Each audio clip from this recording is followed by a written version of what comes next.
ऐगिरि नन्दिनि नन्दितमेतिनि विश्वविनोदिनि नन्दनुते गिरिवरविन्द्यशिरोदिनि वाजिनि विष्णुविलाजिनि जिष्णुनुते भगवति केचिनि कण्डकुटुम्बिनि भूरि कुटुम्बिनि भूरि कृते जय जय के महिषासुरमर्दिनि रम्यकपर्दिनि शैलसुते रम्यकपर्दिनि शैलसुते ஓம் நமச்சிவாய.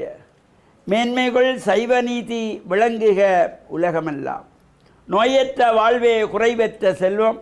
அந்த நோய் நொடிகள் இல்லாத வாழ்வு இந்த உலக மக்கள் எல்லோரும் வாழ வேண்டும் என்று கலியுகத்தின் காந்தமலை ஜோதியாகிய சபரிமலை சுவாமி ஐயப்பனுடைய திருவடிகளை சிறந்தாழ்த்தி டான் தமிழொலி ஓம் தொலைக்காட்சி நேயர்கள் அனைவருக்கும் சர்வதேச இந்து மத குருபீடம் அகில இலங்கை சபரிமலை ஸ்ரீ சாஸ்தாபீடத்தின் சார்பில் இனிய வணக்கங்களும் நல்லாசிகளும்.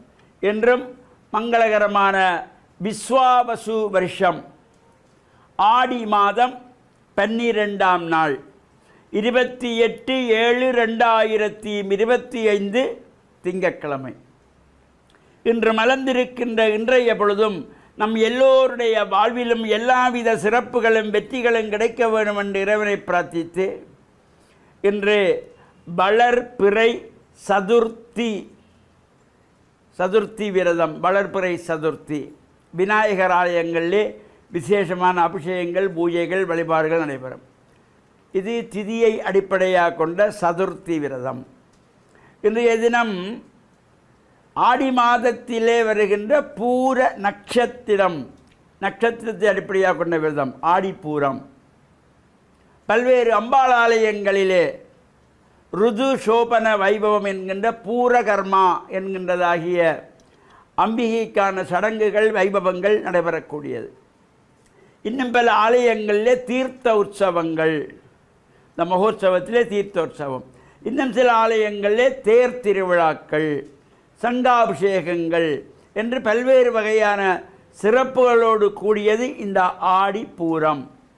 பொதுவாக அம்பாள் ஆலயங்களிலே அன்னையானவள் ருதுவானதாக பூரகர்மா என்கின்ற சடங்குகளெல்லாம் செய்து கொள்வார்கள்.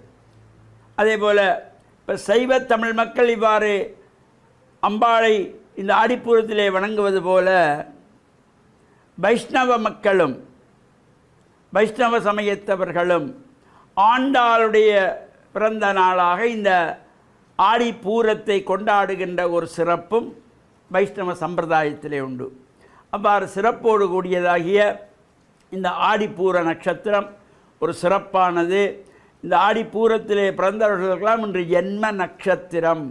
லக்ஷ்மியினுடைய கடாட்சமெல்லாம் நிறைகின்ற வகையிலே வரலட்சுமியினுடைய அருளை வேண்டி நடத்துகின்ற வரலட்சுமி விரதமும் இந்த ஆடி மாதத்திலே தான் வருகிறது. இந்த ஆடி மாதத்திலே ஒவ்வொரு வெள்ளிக்கிழமைகள் ஆடி வெள்ளி என்று ஒரு தனித்துவமான சிறப்பு. செவ்வாய்க்கிழமைகள் ஆடி செவ்வாய், ஆடி 18ஆம் பெருக்கு என்று 18வது நாள். இந்த ஆடி மாதத்திலே அமாவாசை, ஆடி அமாவாசை, ஆடி மாதத்திலே வரலட்சுமி விரதம். இவ்வாறு பல சிறப்புகளோடு கூடியது இந்த ஆடி மாதம். அம்பிகையினுடைய வழிபாட்டு விரதங்களுக்குரிய காலம், அம்பாளுக்குரிய காலம், சக்திக்குரிய மாதமாகிய இந்த ஆடி மாதம். இதை தட்சணாயனம் என்று சொல்லுவது. ஒரு வருடத்திலே 6 மாதங்கள் உத்தராயணம், 6 மாதங்கள் தட்சணாயனம். தை மாதம் முதல் ஆனி மாதம் முடிகின்ற வரையிலே உத்தர அயனம், சூரியன் வடக்கு நோக்கி செல்வது, நகர்வது. ஆடி மாதம் முதல் மார்கழி மாதம் முடிகின்ற வகையிலே தட்சண அயனம், தெற்கு நோக்கி நகர்வது என்கின்ற வகையிலே இந்த ஆடி மாதம் ஆரம்பித்திருக்கிறது. அம்பிகையினுடைய வழிபாட்டுக்குரிய சிறப்பான நிகழ்வுகளோடு இந்த ஆடி மாதத்திலே இவ்வாறு அம்பாள் வழிபாடுகள், பூஜைகள், உற்சவங்கள் நடைபெறுகின்ற சிறப்போடு கூடியது. இந்த ஆடிப்பூரத்திலே புலோலி பர்வத பத்தினி அம்பிகா சமேத பசுபதீஸ்வரன் என்றதாகிய பருத்தித்துறை சிவன் தேவஸ்தானத்திலே அம்பாளுடைய மகோத்சவத்திலே இன்று தீர்த்த உற்சவம். அதே போல் கேகாலை மாவட்டம் அம்பேபுச வரக்காப்பள அருள்மிகு ஸ்ரீ முத்துமாரி அம்பாளுடைய இந்த வருடாந்த உற்சவத்திலே இன்றைய தினம் ஆடிப்பூர ரதபவனி தேர் திருவிழா.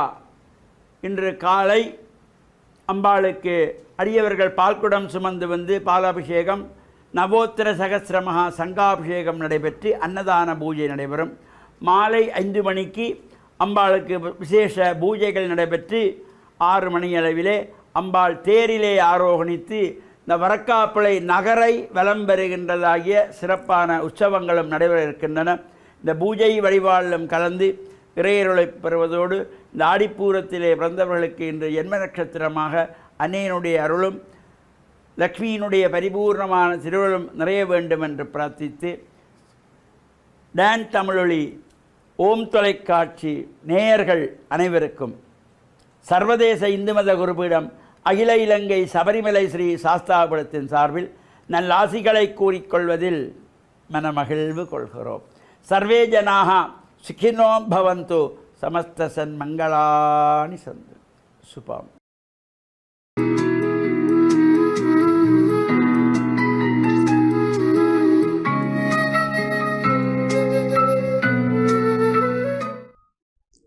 இறையேசுவில் என் அன்பு நெஞ்சங்களே, கிறிஸ்தவ நற்சிந்தனை வேளையில் உங்களை சந்திப்பதிலே பெரும் மகிழ்வு கொள்கின்றேன். இயேசு பரிசேயர்களுடைய நடத்தையை குறித்து பேசுகின்ற பொழுது, பரிசேயர்களுடைய வெளிவேட புளிப்பு மாவை குறித்து கவனமாக இருங்கள் என்று சொல்லுகின்றார். இந்த பரிசேயர்கள் என்பவர்கள் இயேசு வாழ்ந்த சமூகத்திலே அவர்கள் சட்டங்களை கடைப்பிடிக்கின்ற முன்மாதிரியாக இருக்கின்ற, அந்த சட்டங்களை கடைப்பிடிப்பதிலே அவர்கள் மற்றவர்களுக்கு வழிகாட்டிகளாக இருக்கின்றவர்களாக கருதப்பட்டவர்கள்.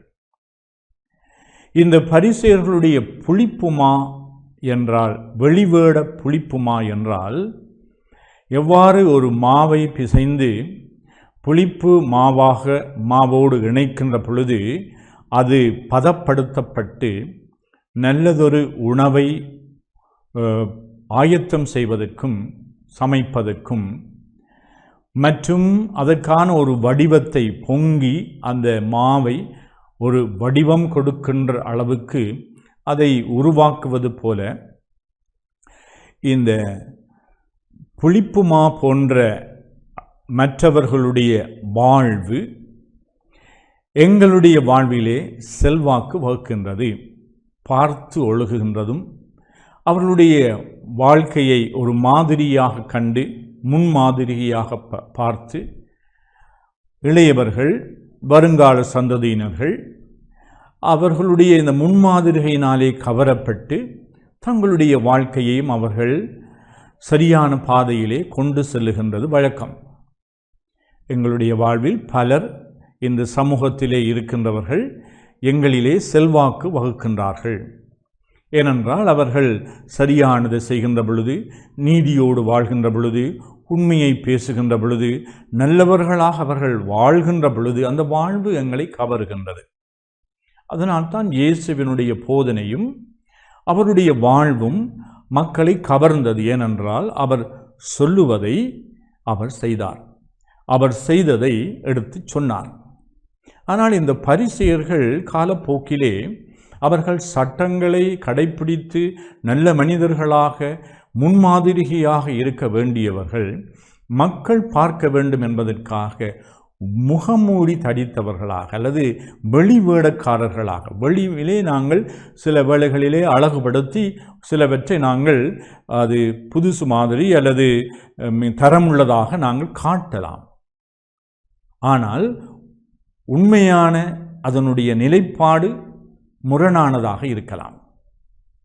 அதனால் பரிசேயர்களுடைய இந்த வெளிவேட புளிப்புமா மற்றவர்கள் அதை பார்த்து அது உண்மை என்று சொல்லி போலியை கண்டு அவர்கள் காலப்போக்கிலே ஏமாந்து போகக்கூடாது. இதைத்தான் இயேசு வலியுறுத்தி மக்களை பார்த்து சொல்லுகின்றார், நீங்கள் பரிசேயர்களுடைய புளிப்பு மாவை பற்றி கவனமாக இருங்கள் என்று.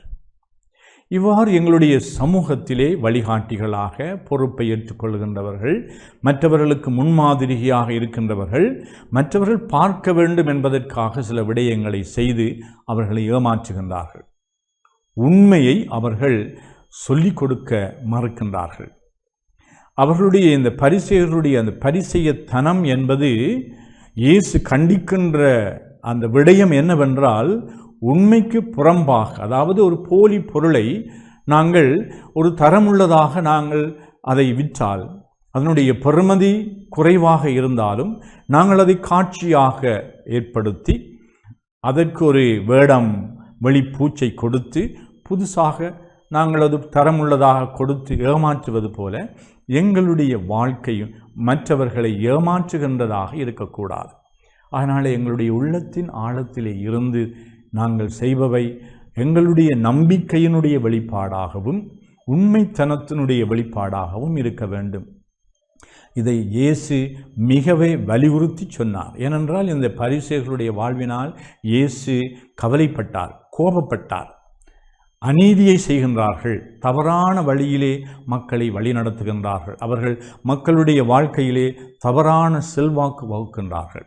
இவ்வாறு நாங்கள் எந்த சூழலிலே இருந்தாலும், குறிப்பாக எங்களுடைய குடும்பத்திலே எங்களுடைய பிள்ளைகள், வருங்கால சந்ததியினர்கள், எங்களிலே தங்கி வாழுகின்றவர்களுக்கு நாங்கள் உண்மையாகவே அவர்கள் பார்க்கின்றார்களோ பார்க்கவில்லையோ, நாங்கள் சரியானவற்றை செய்தால் அவர்கள் பார்த்தும் நாங்கள் பார்க்கவில்லை என்று நினைக்கின்ற நேரத்திலும் அவர்கள் எங்களை பார்த்து இந்த எங்களுடைய வாழ்க்கை அவர்களுக்கு எப்பொழுதும் ஒரு வழிகாட்டியாக இருக்கும். எங்களுடைய வாழ்க்கை எப்பொழுதும் அவர்களுக்கு ஒரு மனச்சாட்சியாக இருக்கும். சரி பிழை எது என்று அவர்கள் தேர்வு செய்வதற்கு நாங்கள் பேசுகின்ற வார்த்தை, எங்களுடைய நம்பிக்கை, எங்களுடைய நடத்தை, எங்களுடைய உண்மைத்தனம், உண்மையாகவே நாங்கள் நல்லவர்களாக இருக்க வேண்டும் என்று நாங்கள் செய்கின்ற முயற்சிகள், இவைகளெல்லாம் அடுத்தவர்களுக்கு நிச்சயமாக வழிகாட்டுகின்ற, அவர்கள் மீது செல்வாக்கு வகுக்கின்ற விடயங்களாக இருக்கும்.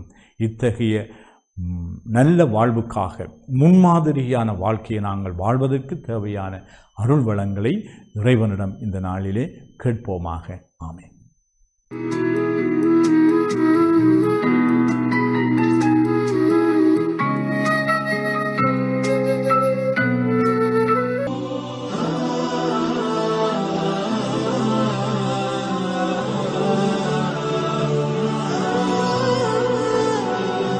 அல்ஹம்துலில்லாஹி ரப்பில் ஆலமீன் வஸ்ஸலாத்து வஸ்ஸலாமு அலா முஹம்மதின் ஸல்லல்லாஹு அலைஹி வஸல்லம் வஅலா ஆலிஹி வஸஹ்பிஹி அஜ்மாயின்.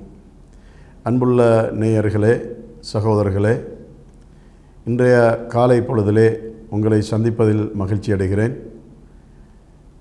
நமது நாள் உதயமாகின்ற போது நல்ல மனதுடையவர்களாக, நல்ல பண்பாடுள்ளவர்களாக நாம் நமது நாளை தொடங்கி வைக்க வேண்டும். இன்றைய நாளில் நான் உங்களுக்கு சொல்ல வருகின்ற ஒரு நற்செய்தி என்னவென்று சொன்னால், நாம் எப்பொழுதும் உண்மை பேசுகின்றவர்களாக இருக்க வேண்டும். உண்மையாளர்கள் எப்பொழுதும் சமுதாயத்திலே மேம்பட்டவர்களாக, கண்ணியமடைந்தவர்களாக இருப்பார்கள் என்பதில் நமக்கு எந்த சந்தேகமும் இல்லை. எல்லா சமயங்களும் உண்மை பேசுதல் என்பதை வலியுறுத்துகின்றனவாக இருக்கின்றன என்பது நம்ம எல்லோருக்கும் தெரியும். அந்த வகையிலே இஸ்லாத்தை பற்றி எடுத்து சொல்வதானால், நமது நபிகள் நாயகம் ஸல்லல்லாஹு அலைஹி வஸல்லம் அவர்கள் சொல்லியிருக்கின்றார்கள், உமக்கு பாதகம் ஏற்பட்டாலும் கூட நீ உண்மையே உரைக்க வேண்டும் என்று சொல்லியிருக்கின்றார்கள். அந்த வகையிலே அவர்களால் பயிற்சி அளிக்கப்பட்ட தோழர்கள் அனைவரும் உண்மை பேசுகின்றவர்களாக இருந்தார்கள் என்று வரலாறு நமக்கு சொல்கின்றது. அது மாத்திரமல்ல, உண்மை பேசியதால் அந்த சமுதாயத்தில் ஏற்பட்ட மிகப்பெரிய மாற்றங்களை எல்லாம் நாம் வரலாறுகளிலே காணக்கூடியவர்களாக இருந்து கொண்டிருக்கின்றோம். திருமறை குர்ஆனும் கூட வக்கூனு மஅஸ் சாதிகீன், நீங்கள் உண்மையாளர்களோடு இருங்கள் என்று சொல்லுகின்றது. அதனால் நமது பிள்ளைகளை நாம் சிறு பருவத்திலிருந்து வளர்த்தெடுக்கும் போது, பயிற்சி கொடுக்கின்ற போது, அவர்கள் உண்மை உரைக்கின்றவர்களாக இருக்கக்கூடியவர்களாகவே அவர்களுக்கு நாம் பயிற்சி கொடுக்க வேண்டும். நாம் எந்த காரணம் கொண்டும் நமது பிள்ளைகள் உண்மைக்கு மாறான இந்த செய்திகளையும் பேசுகின்றவர்களாக இருக்கக்கூடாது. அதனால் சமுதாயத்திலே உயர்வும் கண்ணியமும் மேம்பாடும் நமக்கு உண்மை பேசுதலை கொண்டு ஏற்படுகின்றது என்பதை நாம் நம்பிக்கை கொள்ள வேண்டும். உண்மை பேசுவதால் சமுதாயத்திலே அமைதியும் சமாதானமும் நல்லுறவும் ஏற்படும் என்பதில் எந்தவிதமான சந்தேகமும் இல்லை. அத்தகைய சமுதாயத்தவர்களாக நம் அனைவரையும் வல்ல இறைவன் ஆக்கி அருள்வானாக. ஆகிர் தஅவானா அனில் ஹம்துலில்லாஹி ரப்பில் ஆலமீன்.